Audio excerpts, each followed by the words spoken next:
ended up in the canal. But is his TV career washed up, or is there life after soap? Well, the answer is most definitely yes, there is life after soap, because Leslie has just completed a £1 million blockbusting new TV series, Winners and Losers, where he plays the lead role, a high-flying boxing promoter who tackles the seedy world of big-time boxing. It's set in Glasgow. So in a moment, an exclusive open-air preview, except maybe you've probably already read about it in the press. But do you have any idea how a TV company, in this case Scottish Television, sells a new series to the newspapers? It's not all scoops from deep throats, you know. In fact, very often the television company makes elaborate plans to make sure that their new show gets very, very good press coverage.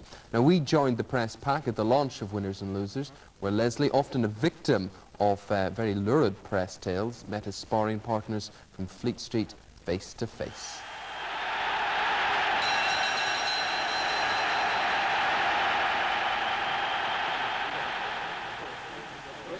My colleagues are already grumbling, as you probably know, because that Leslie has broken the rules set for today's press conference. This was to be the first time that he was talking about the way forward, his new career, now that he's about to leave EastEnders. He's got this series coming up, he's got the BBC series coming up, the Paradise Club, that's going to be launched next week in Monte Carlo, and he was going to talk about that for the first time.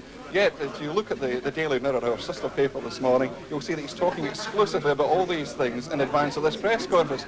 So I think the lads and lasses here will be a wee bit perturbed by this, and that could add some, shall we say, interest to the press conference.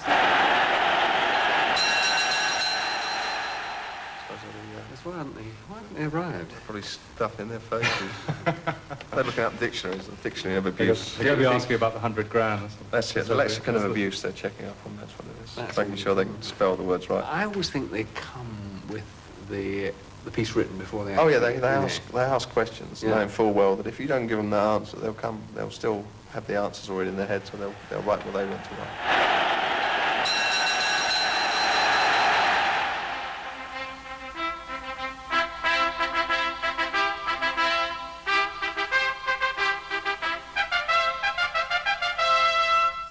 It says in my Daily Mirror this morning, you're concerned about the future, and I took that to be a bit tongue-in-cheek. Well, Mr. Miller, you're a journalist sometimes, and you're also a bit of a television celebrity, so I think you should realise that newspapers in general, and sometimes your newspaper doesn't always print what was actually said. We are in a terrible situation in this country where the newspapers destroy lives, or try to destroy people's lives and people's careers, and at the same time they're the very people that are condoning violence and sex on television. They're the same ones who are dishing out sex and violence in their newspapers every day. And I'm afraid it's something that I'm going to have to live with, and I think I can cope with it, and I think my wife can cope with it now because she's used to it. But there are times when it gets a bit obtrusive, or when they're outside my house all the time, and when they're doing things like tapping telephones and taking my rubbish away and snapping my children from skyscraper blocks and going around to my neighbours to find out what we're like, do we row, going to local shops to find out how much beer I drink or wines I drink a week, what our shopping list is. You know, after a while it becomes a little bit boring, but there's always someone that's going to sell some Dirty Den story or Leslie Grantham story, whether it's true or not. I am not a star. I'm just a guy who happened to be very lucky, who left drama school, and in the 7.5 years, or nearly 8 years that I've been out of drama school, I've had 5 months unemployment. You want to know that there's another world out there, and unfortunately working 6 days a week, and possibly 7 when you're learning your lines, and having done something like 410 episodes out of 418, you do actually want to find out if the grass is greener on the other side, not just financially, but just work-wise. I'm too old to go to Hollywood. I don't think I'd last a plane journey. This is about woman's inhumanity to man, and basically all the Eddie Burt's problems, who's a boxing promoter, stems from women. He, in the past, has been a boxing promoter and managed world champions. He's sort of slipped away from that and gone into the leisure business, like casinos and clubs. And what with the yuppification of Glasgow, decides that there is a young boxer in Glasgow that maybe, just maybe, might make it, and at the same time he can pull off a coup. And I'm not saying that he wins, and I'm not saying he loses, but I don't think anyone wins or anyone loses in the series, hence the title. And hopefully it is a winner, so that we can go back next year and do another series.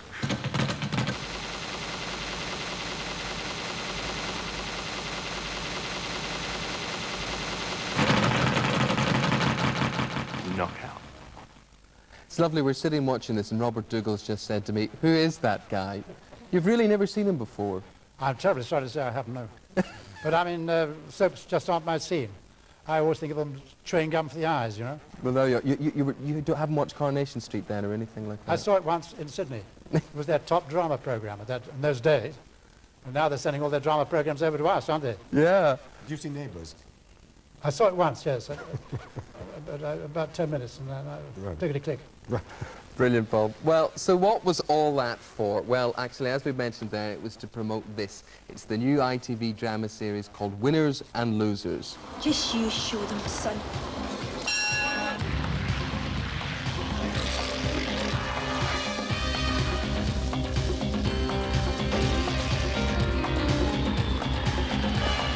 We'll show them, son. We'll show them whose boy you are. 500 airs.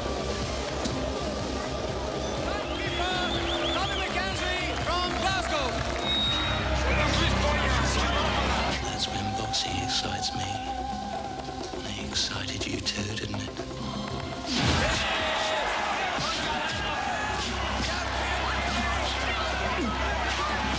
That's when people excite me. When I feel they're holding back. Everything's calm on the outside, but inside they're just raring to let go. Looks great, doesn't it, after all the Bruno Tyson stuff on Sunday. I think it's put everyone in the mood.